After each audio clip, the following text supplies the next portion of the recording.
आज हम देखेंगे मधुबाला ब्लाउज़ की कटिंग। 34 इंच का मधुबाला ब्लाउज़ कटिंग करने वाली हूँ मैं।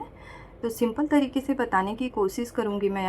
मैंने यहाँ पे चार्ट पेपर लिया है, तो पहले मैं पेपर पे कटिंग करूँगी और उसके बाद उसी को रख कर के कपड़े पे कटिंग करूँगी। तो अभी हम यहाँ से ब्लाउज़ की लंबाई ले लेंगे। तो मेरे ब्लाउज़ की लंबाई है ना, वो तैयार 13 इंच है। उसमें 1 इंच बढ़ा करके मैं यहाँ पे 14 इंच पे निशान लगा रही हूँ।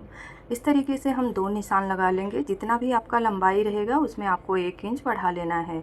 उसके बाद यहाँ पे हम शोल्डर वाली लाइन बना लेंगे। और अब हम यहाँ पे देखिए, हुक आई के मार्जिन के लिए मैं यहाँ पे निशान लगाऊंगी, क्योंकि बैक का जो पार्ट है ना, उसमें मेरा हुकाई का पट्टी आएगा, बैक ओपन रहेगा। तो आप अगर बैक ओपन रख रहे हैं, वहाँ पे हुकाई की पट्टी लगानी है, तो आपको ये मार्जिन लेना पड़ेगा। और अगर आप साइड में जिप लगा रहे हैं तो ये मार्जिन आपको नहीं लेना है। तो मैंने यहाँ पे 1/4 इंच लेकर के देखिए इस तरीके से यहाँ पे लाइन बना ले रही हूँ, क्योंकि पीछे हम हुकाई की पट्टी लगाएंगे तो वहाँ पे हमें सिलाई के लिए कपड़ा चाहिए, और बाकी का निशान हम इस लाइन को छोड़ करके लगाएंगे।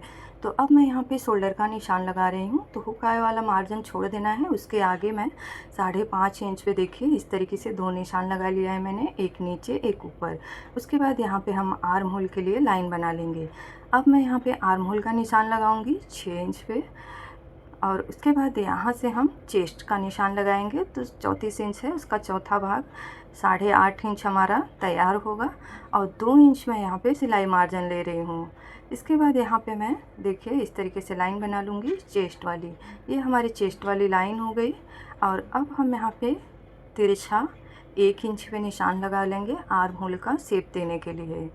इसके बाद हम यहाँ पे कमर पे निशान लगाएंगे। तो कमर जो है वो रेडी 5.5 इंच है, तो यहाँ पे 5.5 इंच पे निशान लगाऊंगी। 1 इंच हमें टक्स के लिए चाहिए कमर पे पीछे। उसके बाद 2 इंच मैंने यहाँ पे सिलाई मार्जिन ले लिया है।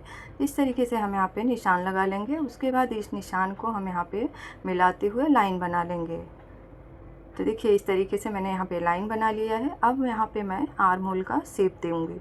तो शेप देने के लिए यहाँ पे 1 इंच अंदर निशान लगाएंगे। जो हमारा फिटिंग का लाइन है ना, वहाँ से 1 इंच अंदर निशान लगाएंगे। उसके बाद इस तरीके से हम यहाँ पे शेप दे देंगे। ये हमारा शेप हो गया। इसके बाद अब हम यहाँ पे गले का फैलाव लेंगे। तो मैं यहाँ पे गले का फैलाव 2.5 इंच ले रही हूँ। हमें हुकाई का मार्जिन छोड़ करके लेना है ये। उसके बाद हम गले की लंबाई लेंगे। तो मैं यहाँ से गले की लंबाई ले रही हूँ 9.5 इंच। आप अपने हिसाब से गले की लंबाई कम या ज़्यादा कर सकते हैं। 9.5 इंच पे मैं निशान लगा रही हूँ। उसके बाद यहाँ से भी जो चौड़ाई है ना, वो भी मैं यहाँ से 2.5 इंच ले रही हूँ। ऊपर से भी 2.5 इंच लिया था, नीचे से भी 2.5 इंच लिया है। अब मैं यहाँ पे इस तरीके से बॉक्स बना लूँगी। तो ये हमारा हो गया। अब हम यहाँ पे गले का शेप दे देंगे। तो गला आप अपने हिसाब से कोई भी गला ले सकते हैं। मैं यहाँ पे गोल गले का शेप दूँगी। तो यहाँ पे मैं गोल गले का शेप दे दूँगी अच्छे से। पहले यहाँ पे तिरछा 1 इंच निशान लगा रही हूँ मैं कोने पर से। और उसके बाद इस तरीके से अगर आपके पास फ्रेंच कर्व है तो आप रख करके राउंड शेप दे सकते हैं, नहीं तो आप हाथ से डॉट डॉट करते हुए शेप दे दीजिए अच्छे से। तो देखिए इस तरीके से मैंने यहाँ पे शेप दे दिया है। तो देख सकते हैं ये हमारा जो है बैक पार्ट का ड्रॉ करके हो गया है। अब हम इसको कट कर लेंगे। इसको हम कट करके निकाल लेंगे। आप इस तरीके से पेपर पे कट करके रख सकते हैं, साइज लिख करके। कभी भी आपको ब्लाउज़ कटिंग करना है तो नापने वगैरह की ज़रूरत नहीं है, आप फटाक से ब्लाउज़ कटिंग कर सकते हैं। और मधुबाला ब्लाउज़ की जो कटिंग है ना, वो पहले पेपर पे ही करना पड़ता है। फ्रंट पार्ट का मैंने यहाँ पे बैक पार्ट का भी दिखा दिया है आपको, और आगे का पार्ट भी पेपर पे कटिंग करेंगे।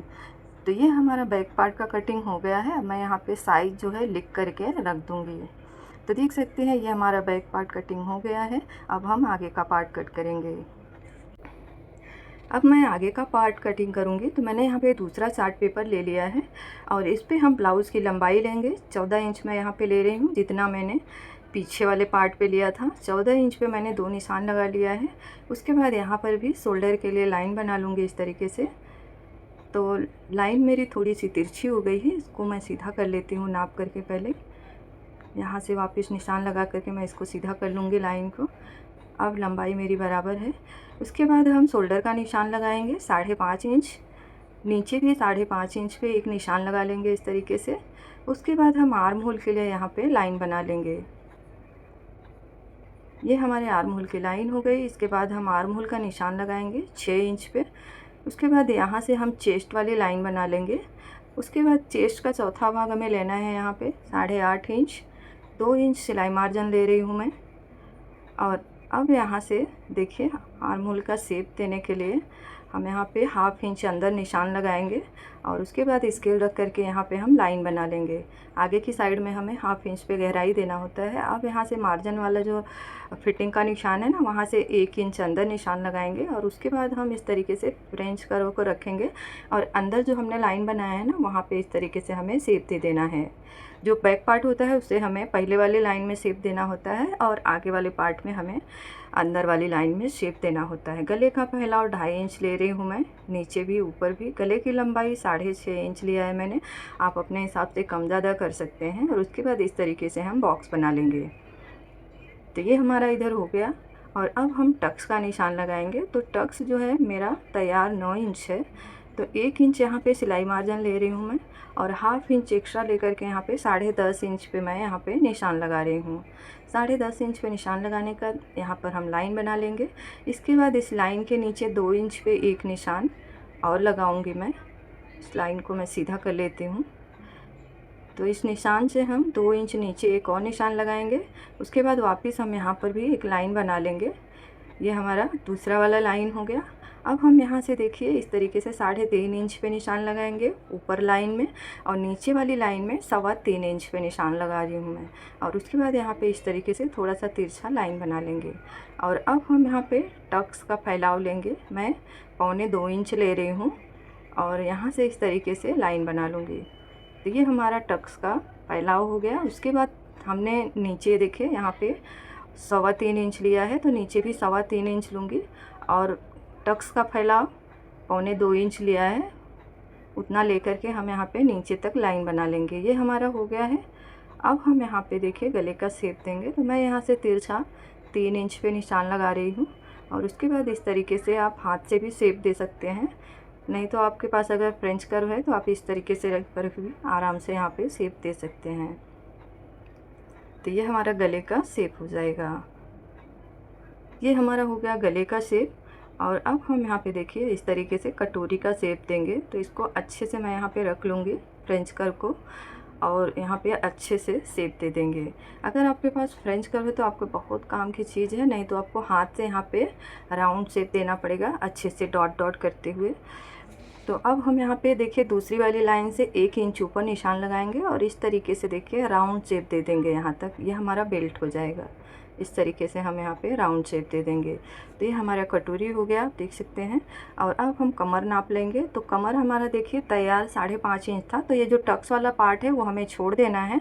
उतना हम कमर का चौथा भाग लेंगे और प्लस 2 इंच हमें सिलाई मार्जिन लेना है। टक्स वाला हिस्सा हमें छोड़ देना है, जो हमने 1.25 इंच बीच में लिया है टक्स के लिए, वो हमें नहीं जोड़ना है। उसके बाद हम फिटिंग वाला मतलब निशान लगा करके 2 इंच सिलाई मार्जिन लेंगे। उसके बाद हमें यहाँ पे लाइन बना लेना है। ये देखिए इस तरीके से हम यहाँ पे लाइन बना करके ले लेंगे। टक्स का जो बीच का हिस्सा है वो हमें नहीं ऐड करना है, उसको हमें छोड़ देना है क्योंकि वो हमारा कट जाएगा। अब हम इसको कट करके निकाल लेंगे। बेल्ट को पहले कटिंग करेंगे। इस तरीके से देखिए हमको कट कर लेना है।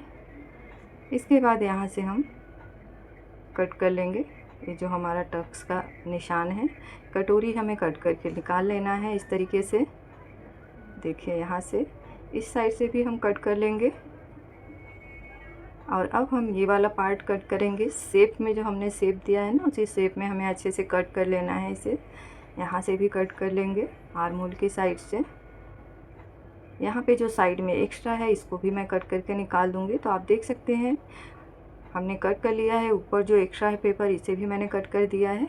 ये हमारी कटोरी हो गई, ये हमारा साइड हो गया और ये हमारा बेल्ट हो गया। तो बेल्ट का जो ये टक्स वाला पार्ट है इसको हम इस तरीके से फोल्ड कर देंगे क्योंकि इसे हमें नहीं ऐड करना है। यहाँ पे मैं पिन लगा रही हूँ।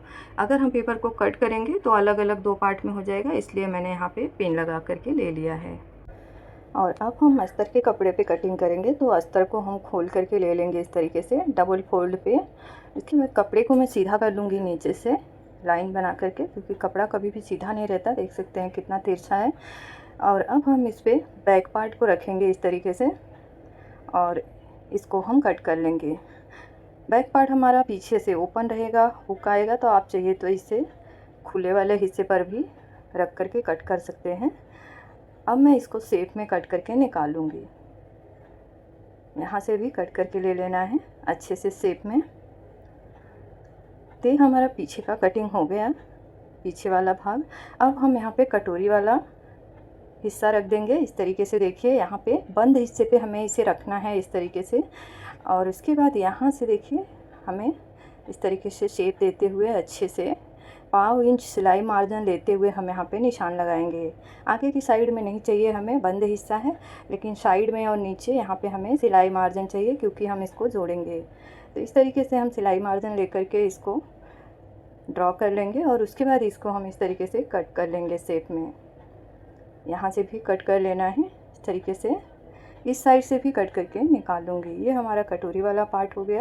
ये देखिए इस तरीके से आएगा। इसको हम यहाँ पे रखेंगे और एडजस्ट कर लेंगे अच्छे से। और इसको भी हम इस तरीके से देखिए निशान लगा लेंगे। आगे की साइड में हमें यहाँ पर भी थोड़ा सा सिलाई मार्जिन चाहिए जोड़ने के लिए, 1/2 इंच के करीब वहाँ पर भी हम ले लेंगे। साइड में हमने सिलाई मार्जिन लिया है, वहाँ पे हमें थोड़ा सा सिलाई मार्जिन चाहिए आगे की साइड में। और उसके बाद इसको भी हम कट कर लेंगे इस तरीके से अच्छे से। यहाँ पर से शेप में हम कट करके निकाल लेंगे। साइड वाला हिस्सा भी हमने निकाल लिया। अब हम बेल्ट वाला पार्ट निकालेंगे, तो इसको भी हमें बंद वाले हिस्से पे ही निकालना है। तो इस तरीके से यहाँ पे बंद वाले हिस्से पे रखूँगी और इसमें हमें आधा इंच बढ़ा करके लेना है सिलाई मार्जिन। तो देखिए आधा इंच में मैं 1/2 इंच नीचे की साइड में बढ़ा रही हूँ और 1/2 इंच ऊपर की साइड में बढ़ा रही हूँ, क्योंकि नीचे मैं ब्लाउज़ का कपड़ा जोड़ूंगी, मेन कपड़ा। ये तो अस्तर का कपड़ा है तो वहाँ पर भी हमारा कपड़ा जाएगा। और ऊपर की साइड में जब हम बेल्ट जोड़ेंगे तो वहाँ पर भी हमको कपड़ा चाहिए, तो इसलिए हमें बेल्ट में 1/2 इंच बढ़ा लेना है। इसके बाद इसको हम इस तरीके से कट कर लेंगे। तो इस तरीके से इसको भी कट करके निकाल लेना है।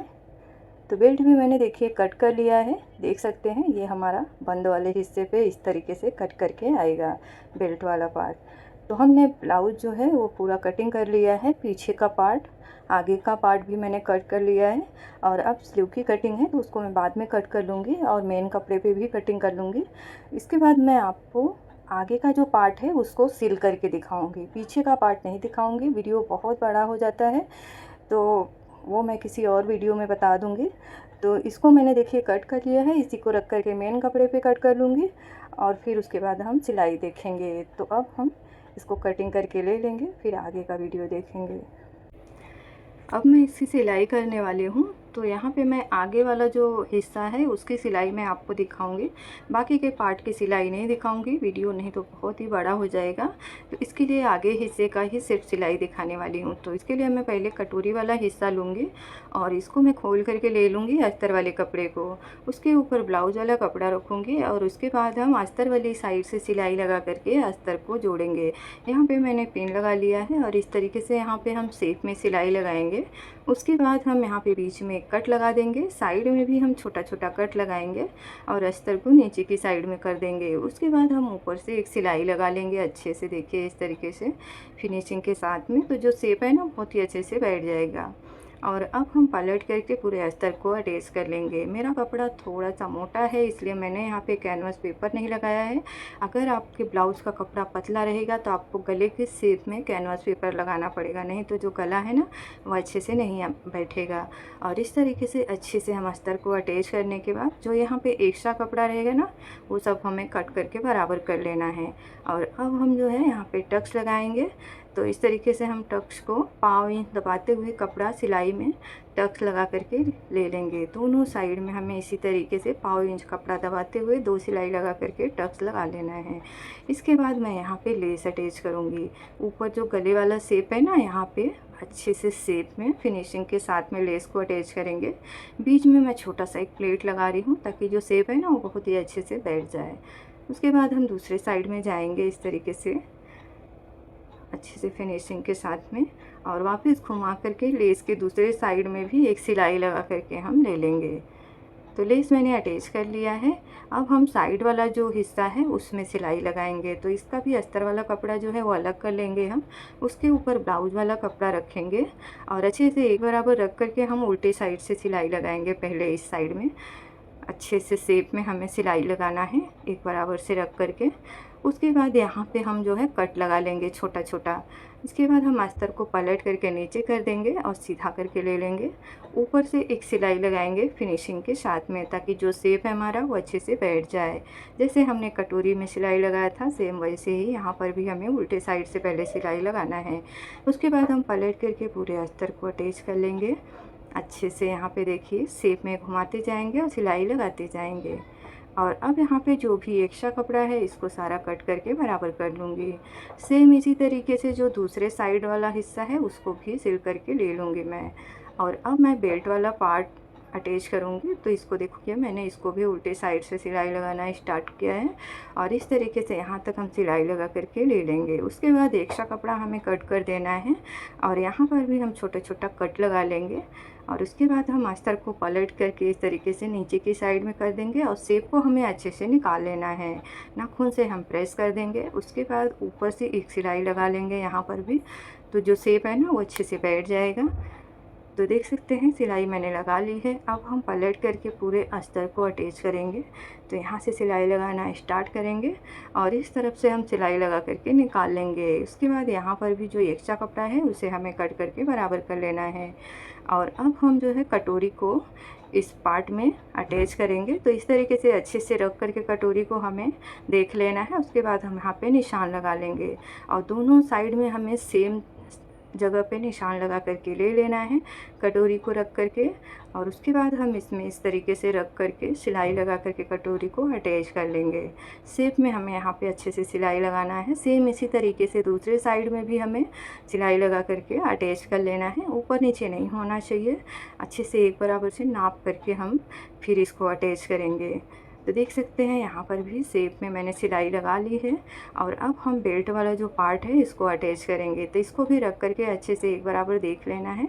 हम बीच में एक कट लगा लेंगे चाहिए तो, या तो आप निशान लगा लीजिए। उसके बाद बेल्ट को यहाँ पे रख करके जो है मैं पिन लगा लूँगी अच्छे से बीच में। उसके बाद मैं सिलाई लगा करके इसको अटैच करूँगी।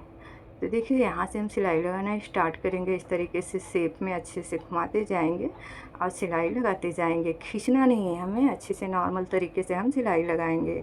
उसके बाद यहाँ पे धागे वगैरह जो निकले रहेंगे वो सब कट कर लेना है। और उसके बाद हम बेल्ट को पलट देंगे इस तरीके से और ऊपर से एक सिलाई लगा लेंगे अच्छे से, ताकि जो बेल्ट वाला पार्ट है वो भी हमारा अच्छे से बैठ जाए। एक बराबर करते हुए हम पूरा अच्छे से यहाँ तक सिलाई लगा करके ले लेंगे।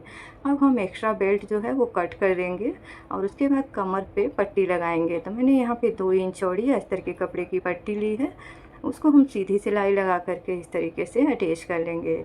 इसके बाद यहाँ पर भी धागे वगैरह कट कर लेंगे और पट्टी को पलट करके इसके ऊपर हम कॉर्नर पे एक सिलाई लगा लेंगे। इसके बाद हम पलट करके पट्टी को अंदर के साइड में करेंगे। उसके बाद यहाँ पर हम एक सिलाई लगा लेंगे। आप चाहिए तो बड़ी सिलाई लगा लीजिए और बाद में इसको खोल करके आप तुरपाई कर सकते हैं। तो ये जो हमारा पार्ट है ये बन गया है। अब हम यहाँ पे लेस अटैच करेंगे। तो यहाँ से मैं देखिए लेस लगाना स्टार्ट कर रही हूँ। अच्छे से शेप में फिनिशिंग के साथ में लेस को इस तरीके से हम यहाँ नीचे लाएंगे। यहाँ पे मैं एक छोटा सा प्लेट लगा रही हूँ देखिए इस तरीके से। और उसके बाद इसको घुमा करके हम यहाँ पे इस तरीके से दूसरे साइड में जाएंगे। तो इस तरीके से अच्छी से शेप में जो बेल्ट है ना उसी के शेप में हमें लेस को अटैच करना है। यहाँ पे अच्छे से कुछ करना नहीं है, यहाँ पे सिर्फ शेप में लेस को हम घुमाते जाएंगे।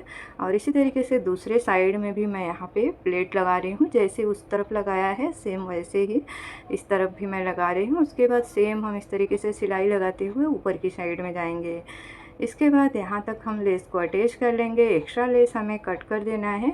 और अब हम घुमा करके लेस के दूसरे साइड में भी एक सिलाई और लगा लेंगे। अच्छे से लेस हमारा अच्छे से बैठ जाएगा। इस तरीके से शेप में हम लेस को अटैच करके ले लेंगे। तो देख सकते हैं आगे का पार्ट मेरा रेडी हो गया है। तो देख सकते हैं आगे वाला पार्ट जो है वो मैंने सिल करके रेडी कर लिया है। कितना अच्छे से सिल करके तैयार हुआ है। इसका पफ भी बहुत अच्छे से आया है। तो देखिए बहुत ही सिंपल तरीके से आप इस ब्लाउज़ को रेडी कर सकते हैं। तो यहाँ पे जो मैंने लेस अटैच किया हुआ है ना, उसको आप अपने हिसाब से चेंज भी कर सकते हैं। जो मैंने प्लेट लगाया है देखिए दोनों साइड में, यहाँ पे आप चाहिए तो प्लेट नहीं लगा करके राउंड ऐसे सीधा घुमाते हुए लेके चले जाएं। मैंने यहाँ पे प्लेट लगा करके थोड़ा सा शेप दिया है, आप चाहिए तो राउंड कर सकते हैं, और नहीं तो सीधा जहाँ पे हमने प्लेट लगाया है वहाँ तक लेस को अटैच करने के बाद सीधा आप पूरे बेल्ट पे लेस को अटैच कर सकते हैं। तो आप अपने हिसाब से थोड़ा सा चेंजेस कर सकते हैं लेस लगाने के टाइम। और पूरा देखिए आगे का हिस्सा रेडी हो गया है। अब मैं बाकी का ब्लाउज जो है वो रेडी कर लूँगी, उसके बाद आपको वापस ब्लाउज दिखाऊंगी। अभी आप देख सकते हैं पूरा ब्लाउज़ मैंने सिल करके रेडी कर लिया है। ये बैक पार्ट है, यहाँ पे हुक लगेगा, मैंने अभी पिन लगा करके लिया है। और ये स्लीव देख सकते हैं छोटा है, यहाँ पे आप नाड़ी लटकन वगैरह लगा सकते हैं, मैंने नहीं लगाया है क्योंकि ये ऐसे ही रहेगा। आगे का पार्ट भी देख सकते हैं बहुत अच्छे से बना है। तो आप बहुत ही सिंपल तरीके से इस ब्लाउज़ को कट करके बना सकते हैं। तो अगर आपको डिज़ाइन अच्छी लगी हो, वीडियो ज़रा भी यूज़फुल लगा हो, तो वीडियो को लाइक, चैनल को सब्सक्राइब ज़रूर करना।